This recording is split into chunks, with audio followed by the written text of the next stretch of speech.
오늘 본문 말씀 가지고 제자도 세 번째 시간으로 고난 속에서 성장하라 라는 제목으로 오늘 나누겠습니다. 함께 우리 제목을 따라 하시겠습니다. 고난 속에서 성장하라.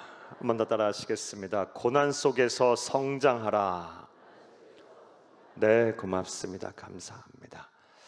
사랑하는 여러분, 고난주간 특별 새벽기도 대행군의 주제는 제자도입니다. 제자도란 교회 안팎에서 스승이신 우리 주 예수 그리스도를 본받아 우리가 성결하게 살고 우리의 삶의 자리, 사역의 자리에서 예수님을 본받아 예수님처럼 선한 영향력을 끼치고 사는 삶을 말합니다. 이 제자도는 우리 주 예수님의 간절한 소원이고 명령이기에 우리는 자원하여 기쁜 마음으로 하나님의 나라 가는 그날까지 우리 주 예수와 함께 이 제자도의 길을 걸어가야 합니다. 그리할 때 비로소 하나님의 극진한 사랑 속에 복을 받고 또 변화된 삶을 사는 것입니다. 그런데 이렇게 제자도의 삶을 우리가 살려고 해도 우리가 제자도의 삶을 사는데 방해하는 가장 큰 우리의 적이 있습니다. 그것이 무엇입니까? 바로 어제 말씀드린 두려움입니다. 두려움 때문에 주저합니다. 두려움 때문에 제자도의 길을 걷기를 포기하는 성도들이 많습니다. 사랑하는 여러분, 여러분들은 어떠십니까? 이 두려움을 어떻게 극복해야 한다라는 말씀드렸습니까? 아리마대 요셉처럼 이를 때 비로소 모든 것을 얻는 십자가의 진리를 깨닫고 이 십자가의 진리를 확신해야 한다라는 것입니다. 사랑하는 여러분, 제자도의 길을 걷게 되면 언뜻 보면 손해를 보는 것 같고, 아니 손해를 볼 수도 있습니다. 하지만 하나님께서 우리 그렇게 망하게 하지 않습니다. 사랑하는 여러분, 제자도의 길을 걸을 때 우리가 겪게 되는 손해와 어려움과는 비교도 되지 않는 영광을 반드시 하나님께서 제자도의 길을 걷는 자에게 주실 것입니다. 이것을 이러한 십자가에 이를 때 비로소 얻는 진리를 깨닫고 우리가 확신하면 모든 두려움을 떨쳐버리고 주저함 없이 기쁜 마음으로 제자도의 길을 걸 수 있을 것입니다. 사랑하는 여러분, 이 말씀을 들으시는 모든 분들이 이 두려움을 떨쳐버리고 담대하게 제자도의 길을 우리 주님과 걷는 여러분 되기를 간절히 주의 이름으로 축복합니다. 오늘도 우리가 이 제자도의 길을 걷는 데 있어서 우리가 이 제자도의 길을 온전히 걷기 위해서 꼭 우리가 해야 할 일, 꼭 우리에게 중요한 일 하나를 여러분에게 더 말씀드리려고 합니다. 그것이 무엇이냐? 바로 우리가 세상을 살다가 겪게 되는 이 고난을 잘 다루어야 한다는 것입니다. 고난을 잘 핸들링을 이렇게 해야 돼요. 사랑하는 여러분, 왜냐하면 이 고난이라는 것이 우리가 세상을 살다 보면 누구에게나 찾아오기 때문입니다. 불신자에게나 이 고난이 찾아오고 선하게 살지 아니하는 악인들에게나 이 고난이 찾아오면 좋은데, 이 고난이라는 것은, 인생의 고난이라는 것은 그렇지 않습니다. 예수를 위해 살고 복음을 위해 살며 또 예수와 함께 제자도의 길을 열심히 사는 사람들에게도 인생의 고난은 어김없이 찾아옵니다.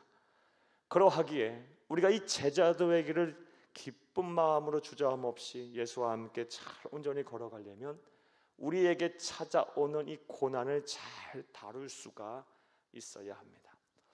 오늘 본문 말씀을 보게 되면 예수님의 재촉하심, 예수님의 명령에 순종하여 갈릴리 바다를 건너가던 제자들에게도 말로 표현할 수 없는, 형언할 수 없는 고난이 찾아왔습니다. 오늘 보면 22절에서 24절을 함께 보겠습니다.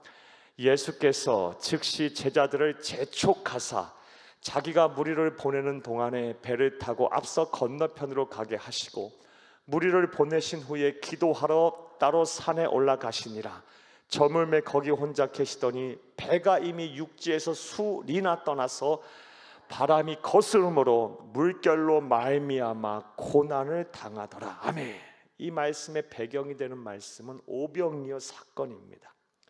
보리떡 5개와 물고기 2마리로 장정만 5,000명을 먹여 12광주를 남기는 이 기적을 예수님께서 행하시자 사람들이 막 예수님에게 열광을 하며 예수님을 유대인의 왕으로 추대하려고 그랬어요. 하지만 예수님은 이게 유대인의 왕으로 오신 분이 아니라 온 인류를 구원할 메시아로서 이 세상에 오셨고 우리를 죄와 사망에서 구원하시기 위해 고난을 받으시고 십자가에 죽으시는 이 대속의 죽음의 길을 가야 하셨기에 예수님께서는 이 사람들의 이런 추대와 찬사, 칭송을 멀리하고 예수님은 산에 기도하러 올라가셨고 제자들 먼저 땀만 먹을까봐 재촉하셔서 바다 건너편으로 갈릴리 호수 건너편으로 건너가게 하셨어요. 그런데 이 제자들이 예수님의 명령에 순종, 예수님의 재촉하심에 순종하여 바다를 건넜는데 무엇을 만나게 됩니까? 이 바람이 풍랑이 일어서 그 물결로 인해서 어떤 일이 생기게 됐어요? 죽게 생겼어요. 분명 하나님의 말씀에 순종하였는데 인생에 고난이 찾아온 것입니다. 이렇듯 세상을 살다 보면 누구나 인생의 고난을 겪습니다.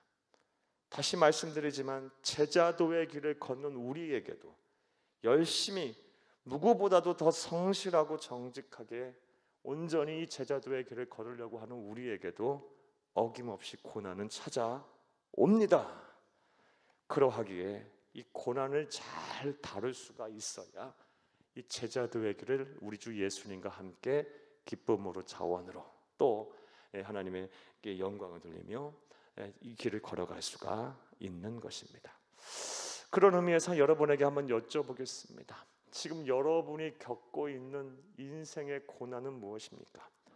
오늘 본문의 표현대로 하면 여러분의 삶을 거스르는 바람은 무엇입니까? 사랑하는 여러분, 어떤 분들은 뜻하지 않은 질병에 걸릴 수도 있고 뜻하지 않은 사건 사고에 휘말릴 수도 있고 또 믿었던 사람의 배신도 당할 수 있고 사기도 당할 수 있고 또 경제적인 어려움이 찾아올 수도 있고요.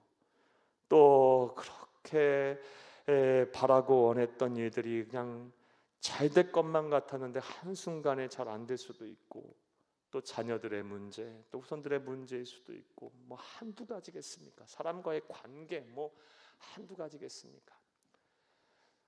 그런 거 갖고 그래도 내가 힘들면 힘든 겁니다. 내가 어려우면 그게 바로 내 인생의 고난인 거예요. 오늘 말씀을 들으시는 모든 분들, 오늘 우리가 지금 겪고 있는 이 고난, 그리고 앞으로 닥쳐올 이 고난 잘 다루어서 제자도의 길을 우리 주님과 더불어 기쁜 마음으로 또 보람 있게 또 같이 잘 걸어가는 여러분 되기를 간절히 주의 이름으로 축복합니다. 그런데 우리가 또 분명히 알아야 할 것이 있습니다. 제자도의 길을 걷는 우리에게 인생의 고난은 유익입니다. 유익합니다. 우리가 이 사실을 분명하게 알아야 합니다. 사랑하는 여러분, 더 쉬운 말로 성도에게 있어서 고난은 유익입니다. 반드시 우리는 고난이 우리에게 또 필요합니다. 자, 그렇다면 그 이유가 무엇일까요? 오늘 본문에서 그 답을 한번 찾아보겠어요. 먼저 제자도의 길을 걷는 우리에게 인생의 고난이 유익인 이유는 예수님이 인생의 고난 중에 우리에게 찾아오시기 때문입니다. 평상시 그렇게 기도해도 침묵하시던 하나님, 내게서 멀리 계신 것만 같았던 그 하나님이요, 우리가 인생의 고난을 겪을 때 하나님은 찾아오십니다. 예수님이 찾아오세요. 그래서 우리에게 있어서 인생의 고난은 유익이라고 말을 할 수가 있습니다. 오늘 본문 25절에서 27절을 함께 읽겠습니다. 밤 사경에 예수께서 바다 위로 걸어서 제자들에게 오시니 제자들이 그가 바다 위로 걸어오심을 보고 놀라 유령이라 하며 무서워하여 소리지는 것을 예수께서 즉시 이르시되 안심하라 나니 두려워하지 말라. 아멘. 사랑하는 여러분, 예수님께서 어떻게 제자들을 빨리 인생의 풍랑 속에서 구원하시려고 오셨습니까? 배 타고 오셨습니까? 다른 배를 수소문해서 타고 오셨습니까? 아니요. 어떻게 오셨어요? 물 위를 걸어서 오셨어요. 물 위를 걸어오시기 직전에 예수님 뭐 하고 계셨습니까? 산에서 기도하고 계셨어요. 기도만 하셨겠습니까? 아니 무슨 기도를 하셨겠습니까? 인생의 풍랑 속을 막 겪고 있는 이 거센 바람에 그 물결에 막 배가 전복될 위기에서 이러지도 저러지도 못하고 있는 이 제자들의 모습을 보면서 중보기도 하셨어요. 중보기도 하고 계시다가 도저히 안 되겠다 시점에 급하셔서 막 물 위를 걸어오신 거예요. 예, 사랑하는 여러분, 우리 주 예수님은 이런 분이에요. 사랑하는 여러분, 인생의 풍랑 속에 인생의 풍랑을 겪고 있는 우리를 절대로 홀로 내버려 두지 아니하시는 분이 바로 우리 주 하나님, 우리 주 예수 그리스도이십니다. 그러므로 제자도의 길을 걷는 우리에게 있어서 인생의 고난은 유익입니다. 사랑하는 여러분, 지금 여러분이 인생의 고난을 겪고 계신다면 지금 찾아오시는 예수를 만날 기회입니다. 사랑하는 여러분, 찾아오시는 예수를 만나기 위해 노력을 하세요. 이때가 기회예요.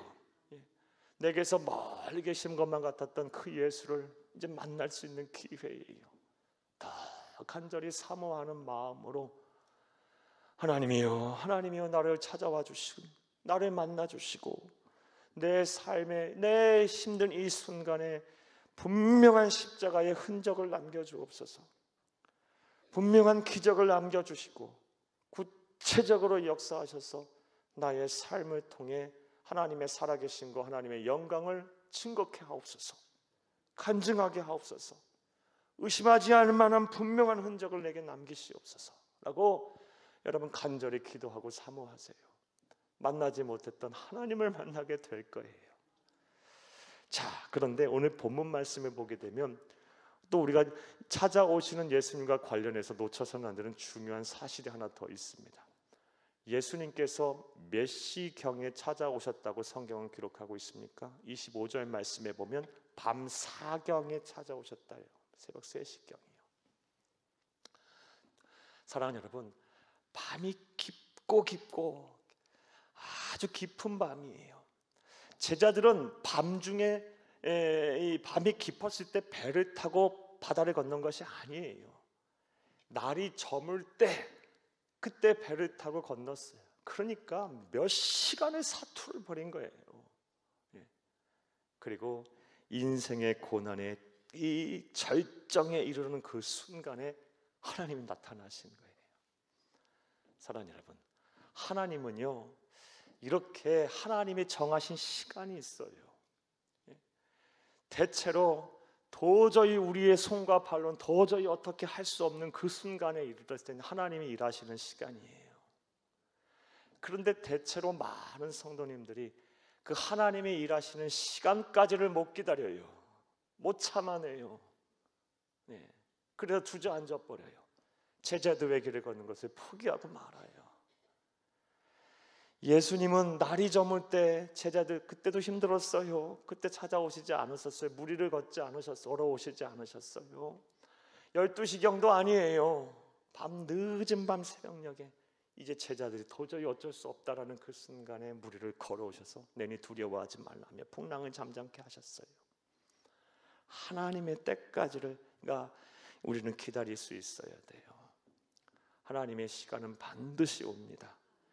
인생의 풍랑을 겪고 있는 하나님의 백성, 제자도의 길을 걷는 하나님의 백성 절대로 하나님 내버려 두지 아니하십니다. 잘 참고 견디세요. 반드시 예수님 찾아오십니다. 그러하기에 성도에게 있어 제자도의 길을 걷는 자들에게 있어 인생의 고난은 유익이라 할 수가 있습니다. 또 제자도의 길을 걷는 우리에게 인생의 고난이 유익인 이유는 고난 속에서 우리가 성장할 수 있기 때문이에요. 고난은 우리의 신앙을 담금질하는 기회예요. 우리의 인격을 성숙하게 할 수 있는 절호의 찬스예요. 그리고 말씀드렸다시피 우리를 통해, 나를 통해, 나의 삶을 통해, 나의 가정을 통해, 내 직장과 사업장을 통해, 자녀들과 우선들을 통해 하나님의 살아계심을 세상에 증거할 수 있는 기회예요. 고난은 속에서 우리는 성장할 수 있기 때문에 고난은 성도에게서 유익입니다. 오늘 본문 말씀에 보게 되면 제자들도 고난 속에서 성장하게 돼요. 28절에서 33절을 함께 보겠습니다. 베드로가 대답하여 이르되 주여만이 주님이시거든 나를 명하사 무리로 오라 하시니 베드로가 배에서 내려 물 위를 걸어서 예수께로 가되 바람을 보고 무서워 빠져가는지라 소리질러 이르되 주여 나를 구원하소서 하니 31절 예수께서 즉시 손을 내밀어 그를 붙잡으시며 이르시되 믿음이 작은 자여 왜 의심하였느냐 하시고 배에 함께 오름에 바람이 그치는지라 배에 있는 사람들이 예수께 절하며 이르되 진실로 하나님의 아들이로소이다 하더라. 아멘. 베드로도 그렇고 제자도 그렇고 사랑하는 여러분, 오병이어의 기적을 바로 몇 시간 전에 경험했는데도 아직도 예수를 하나님의 아들로 안 믿고 있었어요. 그런데 인생의 풍랑 속에서 하나님이신 예수를 만나고 나니 하나님의 아들로 이제 믿는 거예요. 구세주로 믿는 거예요. 신앙이 성장했어요. 사랑하는 여러분, 성경과 기독교 2000 역사를 통해서 복을 받고 또 하나님께 쓰임을 받은 영적 거장 중에 단 한 사람도 고난 속에서 성장하지 않은 사람이 없어요. 고난 안 받은 사람 없고요. 그 고난 속에서 성장하지 않은 사람은 없어요. 반드시 하나님이 쓰시는 사람에게는 고난이 옵니다. 그리고 그 고난을 통해서 성장해야 합니다. 성숙해져야 해요. 사랑하는 여러분, 하나님이 쓰시는 사람과 하나님이 쓰지 않는 사람과의 선명한 기준은 이 고난을 보면 알 수 있는데, 고난을 오히려 긍정적인 시각으로 내가 더 성장하고 또 하나님께 더 가까이 가며 더 예수님의 참된 제자로서 나아갈 기회로 바라보는 그런 생각하고 그렇게 사는 사람과, 왜 고난이 나에게 이런 고난이 내가 예수 잘 믿고 제자도의 길을 걷는데 왜 이런 고난이 찾아왔느냐며 막 그냥 주저앉고 영적 침체에 빠지고 남 탓하고 막 이런 사람들, 이 구분이 분명하게 돼요. 하나님은 전자의 경우 고난 속에서 이 고난의 나를 더 담금질하며 내 신앙과 인격을 성장시키려고 성숙하게 하려고 하는 사람을 반드시 쓰십니다. 사랑하는 여러분, 고난을 반드시 성장의 기회로 삼는 여러분이 다 되기를 간절히 주의 이름으로 축복합니다. 자, 히브리서 12장 11절 말씀, 이와 관련한 말씀 보겠습니다. 무릇 징계가 당시에는 즐거워 보이지 않고 슬퍼 보이나 후에 그로 말미암아 연단받은 자들은 의와 평강의 열매를 맺느니라. 아멘, 아멘. 무릇 징계가 당시에는 즐거워 보이지 않아요. 고난이 즐거워 보이는 사람이 어디 있어요? 슬퍼 보이죠. 하지만 이 고난을 참고 이 고난을 성장의 기회로 삼는 사람들은 반드시 의와 평강의 열매를 맺게 된답니다. 사랑하는 여러분, 오늘 말씀을 들으시는 모든 분들, 저와 여러분은 반드시 제자도의 길을 걸어야 하는 사람들입니다. 우리 주 예수님의 피 맺힌 소원이고 그것이 간절한 명령이며 우리가 극진한 하나님의 사랑 속에 복을 받고 변화된 삶을 사는 방법이기 때문에 그래요. 이를 위해서는 이 고난이 우리에게 찾아올 때 이 고난을 잘 다룰 수가 있어야 합니다. 누구에게나 찾아오는 고난, 이 고난을 고난이 내게 유익이다라는 믿음 속에 이 고난을 여러분의 성장의 기회로 삼는 여러분이 다 되기를 간절히 축복합니다. 그리하여 하나님의 나라 가는 그날까지 숱한 고난이 찾아올지언정 우리 주 예수 그리스도처럼 좌고우면하지 아니하고 하나님이 주신 사명의 길, 제자의 길, 이 제자도의 길을 온전하게 걷는 여러분이 다 되기를 다시 한번 간절히 주의 이름으로 축복합니다. 축복합니다. 축복합니다.